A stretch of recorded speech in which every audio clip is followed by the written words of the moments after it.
What's up, y'all, man? Today we're going to be checking out how B-2 Spirit bombers devastated Houthis pirates. Right. Now, it took me about 5 tries to pronounce Houthis. I still might be pronouncing it wrong. It's quite possible. But I'm excited, bro. I'm excited. I really want to find a good video for this B-2 Spirit bomber, bro, because I heard it's tough. And I'm hyped, bro. I'm hyped. We're ready to get into this. Let's see. We probably gonna get some info about the bomber too. So that's kind of what I'm looking for, man. Let's go. The Northrop B-2 Spirit stealth bomber was used for the first time in 7 years. The mission? To blow up several Houthi underground bunkers in Yemen. Using the B-2 bombers this way could be considered overkill, as the Houthis didn't have any real means of defending themselves. But the devastation of Houthi pirates is not just about stopping this Yemeni insurgent force, it's about sending a message to the enemies of the US, and in more ways than one. How? Let's dig deeper into it. We'll start with the actual operation and its scope. On October 17, 2024, B-2 Spirit bomber aircraft delivered precision strikes on 5 hardened underground weapon storage bunkers in the Houthi-controlled areas of Yemen. The goal was to disable the weapon systems that the Houthis had scattered across several underground bunkers, which could have been used to endanger ships or even entire cities. The US Department of Defense, the DoD, further stated that the operation was a unique demonstration of the United States' ability to target facilities that its adversaries seek to keep out of reach, no matter how deeply buried underground, hardened, or fortified. Imagine being able. The exact specifics of the operation weren't revealed, and neither was the number of bombers involved. Additionally, there were no details on the payloads that the bombers used or which route they took to reach Yemen. It's also not clear what, if any, real damage was done to the Houthis. Their attacks on Israel-linked vessels in the Red Sea, which have led to an 80% reduction in traffic through the Red Sea, continued unabated. This leaves us having to speculate on some of the details. For now, let's go over the key notes from the DoD description of the attack. The targets were 5 hardened underground bunkers. The word hardened here carries a lot of weight, as it implies that the bunkers were not only dug into the ground, but reinforced on the sides and top, potentially even to serve as bases of operation. Then there's the second line about the US using the attack as a demonstration of its ability to target sites that were seemingly out of reach. That is, they would be out of reach for anyone apart from the US. When combined, the DoD wording directly implies that the choice of using B-2s was important for a few reasons. The first, and perhaps most obvious, is the fact that B-2s are capable of carrying so-called bunker-busting weapons. Now, the DoD didn't clarify whether the B-2s actually used a specific type of bunker-busting payload. However, there are a few likely candidates that could have been deployed in Yemen. The first is the 2,000-pound BLU-109 hard-target penetrating warhead. The warhead is made from a 1-inch thick steel casing and carries roughly 550 to 600 pounds of explosive, typically a TNT aluminium mixture called tritonal. Tritonal is roughly 18% more effective than pure TNT of the same weight. Like most penetrating warheads, the warhead's fuse is mechanically and electronically delayed. This means that the warhead doesn't explode on impact itself. Instead, the fuse starts when it detects that the casing has impacted the target. The reinforced steel casing penetrates through the ground or cement as deeply as possible before the delayed fuse detonates the charge. Okay, yo, that's freaking genius. So to simplify what he just said, it drops, it reaches its location, it digs in a little bit, so there's a little delay so it can get down to those bunkers. Oh my, that's genius, bro. That is so sick to me. Wow. It's the charge. This maximizes the potential penetrative force of the warhead. The Blue 109 is estimated to be able to penetrate at least 6 feet of reinforced concrete. Some sources suggest that the bomb is likely able to pierce 8 feet of concrete and significantly more of compacted ground. What this all means is that the Blue 109 is typically powerful enough to be used on shallow underground bunkers, or those that don't have reinforced casing on their roofs. In fact, Israel used Blue 109s paired with targeting and guidance systems to target the Hezbollah leader Hassan Nasrallah in late September. The attacks, which killed 33 people and wounded 195 more, showcased the potential for Blue 109s to be used not as bunker-piercing warheads, but as air-to-surface missiles. This indicates that they might have much more limited use in modern warfare. The other option would be the 4,000-pound GBU-28. Similarly to the Blue 109, the GBU, short for Guided Bomb Unit, is made from a steel casing that carries an explosive warhead. In the 28's case, the warhead initially consisted of roughly 630 pounds of tritonal. However, later designs of the GBU-28 increased the overall weight to 5,000 pounds and swapped the tritonal for a more potent explosive called AFX-757. While the explosive doesn't seem to have a much higher yield in terms of energy output, it's easier and cheaper to make and mold into the warhead, which could impact how many of these bombs the US could field and deploy. The GBU-28's penetrating power is estimated to be as much as 2.5 times that of the early Blue 109, thanks to the heavier casing and a longer penetrative rod. Some reports indicate the weapon could pierce through around 150 feet of earth or 15 feet of reinforced concrete. While only 2 GBU-28s were initially used during the Gulf War, a third was deployed during Operation Iraqi Freedom. Despite these uses, the weapon remains rare, possibly due to limited production or challenges in effectiveness against highly reinforced targets, which makes the third option the likelier to have been used. That's the 5,000-pound GBU-72, a direct improvement over the GBU-28 model. However, there are no exact specifications for the GBU-72's piercing abilities. The weapons program director has suggested that the 72 was significantly more destructive than the early iterations of the GBU-28. But what makes this option potentially more likely? Well, the final option for the piercing warhead would probably be overkill. The GBU-57, called the MOP, or Massive Ordnance Penetrator, was actually developed earlier than the GBU-72. It's an astonishing 30,000-pound weapon with 6,000 pounds of enhanced explosive that's far more effective than TNT. The penetrative casing, which is slightly over 3 inches thick, can pierce through as much as 60 feet of 5,000 psi reinforced concrete, or 8 feet of 10,000 psi reinforced concrete, the latter being the type used in high-rise building columns. Against unreinforced bunkers, it's suggested that the casing can punch through more than 200 feet of What if you can create your own earth? The penetrative power of the 30,000-pound GBU-57 is estimated to be just enough to pierce through practically any existing nuclear bunker. Considering that the Houthis likely don't have anything close to nuclear bunker building capacity, the GBU-57 would be a waste of valuable resources in Yemen. Okay, I didn't think about it like that. Okay, so I didn't think about it like that. You know, though they could use that, they probably wouldn't, because it's almost so powerful. It's like we would save that for something, I guess, grander or bigger situation. That makes sense. Range of penetrative power, and the older GBU-28's the lower range, the GBU-72, the third option, can likely penetrate through about 30 feet of 5,000 psi reinforced concrete. Even this would probably be more than enough to completely demolish Houthi bunkers. However, there's another aspect that could have influenced which types of penetrative bombs the US used in Yemen: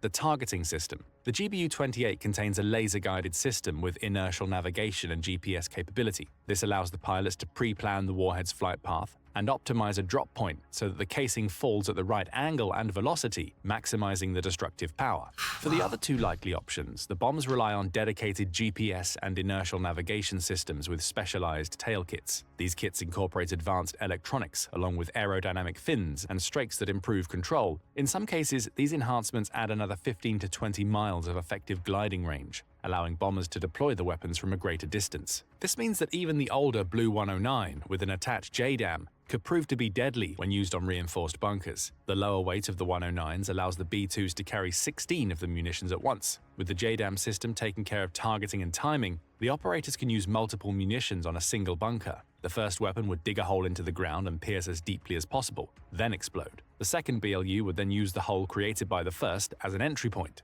This could potentially more than double their penetrative power, mimicking a significantly larger warhead. Additionally, the ability to carry multiple JDAM-enabled bombs on a single bomber allows the US Air Force to minimize the number of aircraft deployed. The move to use the B-2 specifically against an opponent as technologically disadvantaged compared to the US as the Houthi rebels likely doesn't have much to do with the Houthis themselves. Nor is the choice between the 2,000 or the 5,000-pound bunker buster bombs particularly important in terms of global geopolitics. Instead, it seems the US has used the B-2s to send a message to Iran. Iran has spent significant amounts to fund not only the Houthis, but practically all insurgent anti-Israeli groups in the Middle East. Additionally, Iran has been rapidly developing its own weapons systems. What Iran lacks in technology is compensated for by the quantity and variety of its missile stockpile, with 12 different types of missiles confirmed to be at its disposal. Notably, it appears that Iran has been sending its stockpiles of mid- to long-range missiles to its proxies abroad, allowing other anti-Israeli groups, including the Houthis, to repeatedly target Israel while retaining plausible deniability itself.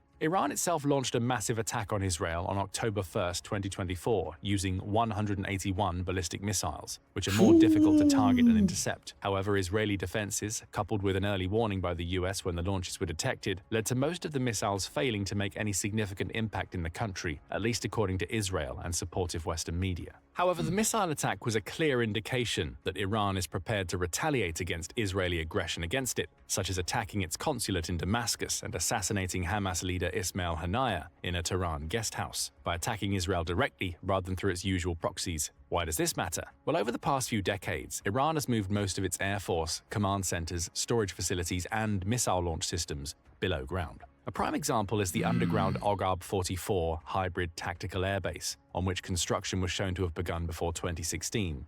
The facility overlooks important shipping routes in the Persian Gulf and the Strait of Hormuz. The hybrid part of the name is meant to imply that the base accommodates both manned aircraft and drones.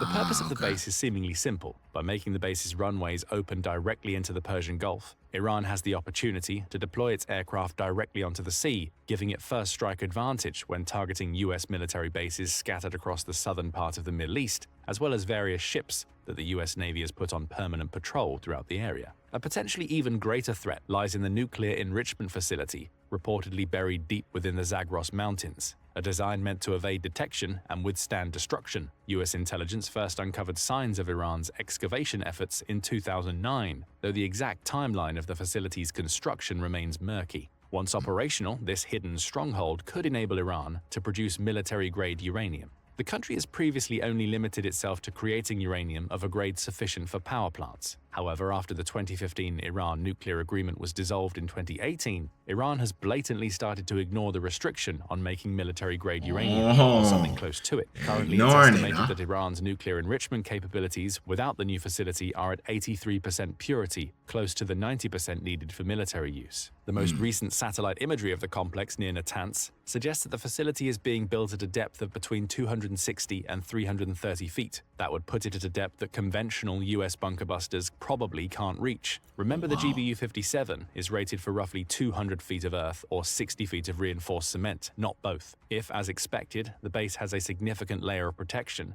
a single strike from a bunker buster bomb might not be enough to damage it. With the nuclear enrichment base built specifically to boost Iran's uranium refining capabilities, the country might finally be able to make military-grade uranium. While Iran suspended a protocol allowing short-notice inspections in February 2021, the IAEA continues to cooperate with Iran on a limited basis, conducting periodic inspections and seeking explanations for nuclear activity. Despite this, some analysts warn that Iran could be just weeks away from producing enough fissile material for an atomic bomb, should it choose to pursue one. However, before Iran could announce that it has a working nuclear bomb at its disposal, it would likely need to conduct several rounds of testing. These would need to use at least a bit of military-grade uranium to deliver enough data for the purposes of producing a full-scale bomb. With the US's surveillance and intelligence capabilities, it's highly unlikely that these tests will go unnoticed. They would have to, I didn't think about that. They would have to obviously test it, and immediately the US would find out about that. And another thing I'm thinking about though, bro, is this bunker thing. Obviously, I think about it. Would it really be that big of a deal to have to drop two? Now, if you had to drop two, obviously it's going to cost more. But if you're getting rid of one of their best bunkers, is that something that a country who's an enemy would think is worth doing? You know what I'm saying? Would you want to drop two, or would it be best to leave that bunker alone? So I'm curious about that as well. And if Iran does get close to making a nuclear bomb, the US and NATO would probably be aware of their progress. It's worth noting that the long-standing fatwa issued by Iran's supreme leader, the Ayatollah Ali Khamenei, against the production of nuclear weapons on the basis that this will be against Islam remains in place.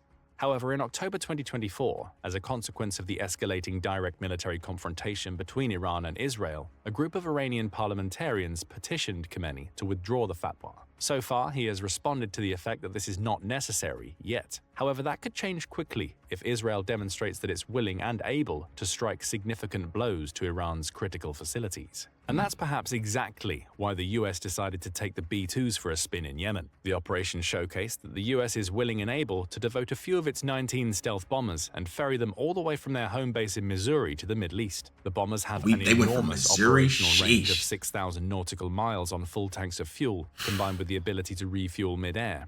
In a hypothetical mission to Wait. Iran, the B-2s could Wait a leave minute. the White Refuel mid-air. How the hell do you refuel mid-air? Yo, somebody gotta explain that one to me. What? Huh?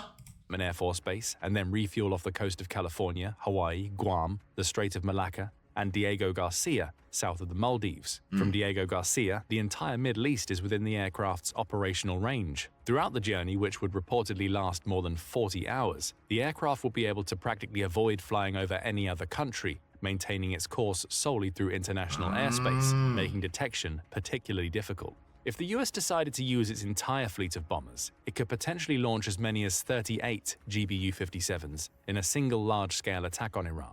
An attack of this scale would likely be able to annihilate several reinforced bunkers. However, there are some doubts as to whether the US actually has that many MOPs at its disposal. The most recent reports on the numbers of MOPs in the US stockpile are from back in 2011, and they only list 20 MOPs. Congress went on to approve an $81.6 million bill for improving these weapons and procuring more of them. However, the Air Force reported that it had an operational stockpile of MOPs as early as 2012. This suggests that the US believes that it has enough deep-reaching weapons to seriously challenge any of its enemies and their underground bunkers. And then there's the question of whether Iran has actually managed to build its bunkers deep enough to survive an attack from a GBU-57 MOP. That question is answered by the GPS and inertial positioning systems like the JDAM mentioned earlier. While the MOP doesn't use JDAM integration, it relies on a built-in GPS guidance kit and fins for precise navigation to its target. This would allow the US Air Force to use multiple MOPs in quick succession. In some circumstances, the result would likely be similar to the way two smaller penetration bombs could be used, with the crater being made by the former becoming the entry point for the latter.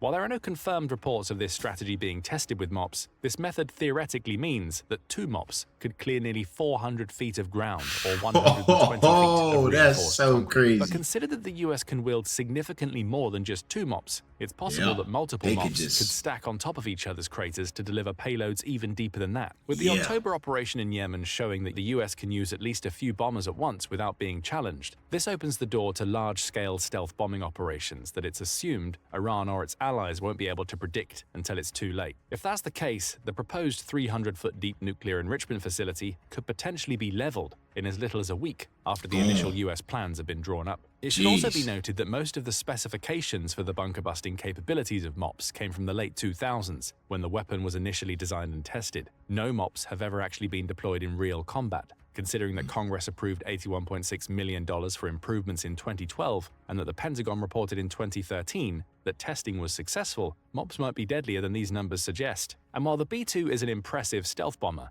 it's no longer the most modern US bomber in the country's fleet. The Northrop B-21 Raider took its first flight in 2023. The B-21 supposedly has a lower... Hey, we need to watch a video on this, man. This B-21. I think I'm going to have to look that up next, bro. Carrying capacity, which would allow it to carry only one MOP. However, this next-generation aircraft has improved command and control and reconnaissance functions, which align with the US Air Force and Navy's ability to operate far from the continental US. Additionally, the B-21 is projected to actually be less expensive to construct and maintain than its predecessor, the B-2. As such, the Air Force has already announced that it plans to order at least 100, and possibly more than 200, B-21s to replace its stock of older bombers by 2050. Why is this important? Well, the B-2s are probably meant to be a message to Iran and potentially Russia about the current abilities of the US Air Force. The capacity to launch several aircraft all the way from the US mainland, refuel them mid-flight, and deploy bombs that can tear through nuclear bunkers halfway across the planet demonstrates that the US could potentially eliminate an enemy's nuclear capabilities without deploying its own nuclear arsenal. For Iran, it's a clear warning not to develop its nuclear weapons any further. Additionally, with B-21s on the horizon, the US might sell a few B-2s to Israel, which can then use them directly against Iran if needs be. But for Russia, the message is somewhat different. The B-2s were developed in the middle of the Cold War, when the Soviet Union was considered the second best military in the world.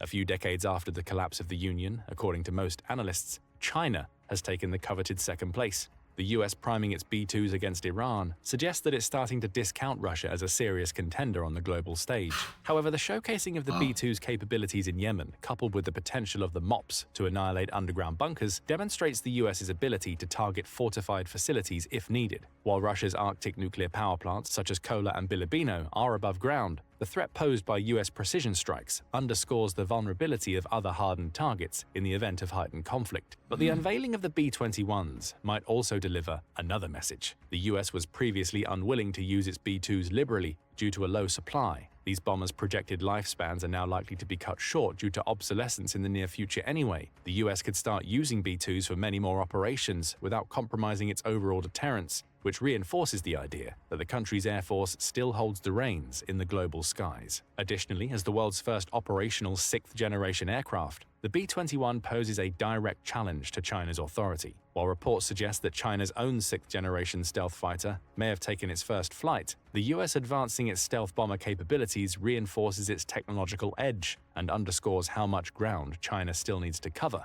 to match the West in operational deployment. But what do you think? Will the US using the B-2s more offensively be able to put a dampener on Iran's ambitions? And how will that affect Israel's war against the Palestinians, Iran, Hezbollah, and the militias in Syria, Iraq, Yemen, and beyond? Leave your comments below, and thank you as always for watching. Well, we obviously can see that if they wanted to, they can go over there and clear them out. That is very clear from what they did and also from the info in this video. At least the bunkers. This was pretty dang crazy, man. I would like more information on the B-2 Spirit Bomber, though. I think if y'all got some suggestions for some B-2 Spirit Bomber videos, let me know. Or even that new one, the B-21. So this was pretty cool, man. I think about this, and the first thing that comes to mind is just how genius it is to let the bomb actually dig in there first before letting it off. I've actually seen some videos where even some bombs will do the opposite, where they're actually, like nuclear bombs, will actually blow in the sky so that way it can spread. So they're like, the engineers and stuff and are geniuses when it comes to this, like how to effectively destroy not only people, but bunkers, cities. They're genius at it. And it's like almost scary genius. And it's things that like I wouldn't even think of. You know what I'm saying? Because I'm thinking immediately it's blowing up, but letting it dig in there almost like a drill is just genius. It's genius. It makes me wonder, have they ever even thought about putting like a little point in there, or like something like even like the spinny thing and having it turn? Could they do that? Yo, that's a crazy ass question. That's a crazy question. But it would be cool though. You can have it spin and drill in there first and then boom. Okay. Yo, hey, I ain't gonna lie. Come on, bro. Somebody out there gonna think that's genius though. I hope you guys enjoyed the video. If you did, let me know what was your favorite part of this one right here. If you did enjoy, leave a like. I'm out. Peace.